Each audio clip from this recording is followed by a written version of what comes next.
We have, let's see if I can remember all of their names. We have Erwin and Attenborough, Carambar and Gabbana, we have Fudge and Chipmunk, we have Kimberly, and that's that. That's all of them. I did it. I didn't think I'd be able to do that, but that is our team of black kites that are out here. And once again we have James, who's going to be out here throwing up bits of food for our kites to catch. Obviously we don't fly kites to the glove. These birds have very, very small feet in comparison to the rest of their body. So they can snatch bits of food and they can just feed and fly, feed and fly. They never have to stop moving. What did you just do? Oh dear. What, with your hand or with a bit of food? Oh, that's alright then. As long as you don't just spark out a kite in front of 400 people, we'll be okay.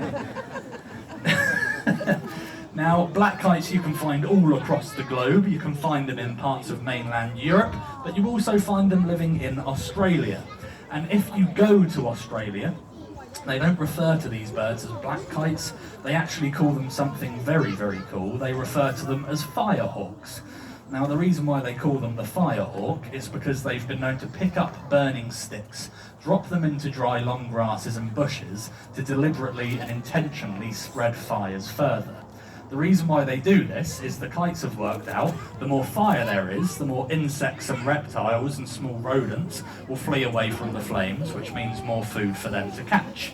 So it's the only animal on planet Earth to use fire as a tool to their advantage, bar human beings. Which is absolutely amazing, isn't it?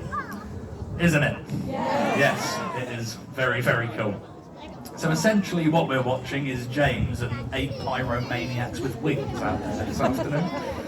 And another thing that I love about that fact is it is only in Australia that this has so far been documented, which really goes to prove that even the birds in Australia are obsessed with barbecues, so it must just be something about that place.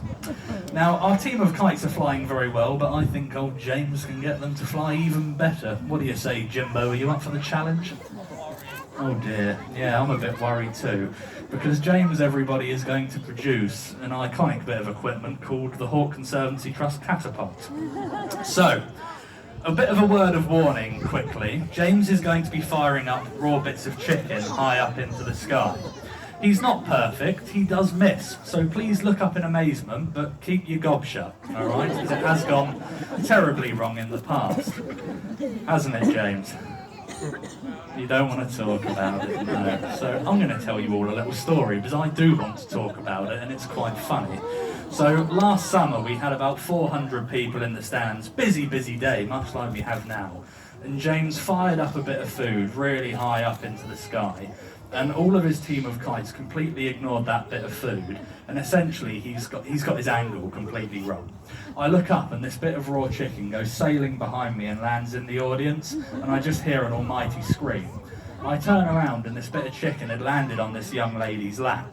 Now, she looked me dead in the eyes and she screamed at me. She said, "I'm a vegan." Now, we had about 400 people in that day and James shot a vegan with a bit of raw chicken. I mean, there's not much coming back from that, is there, really?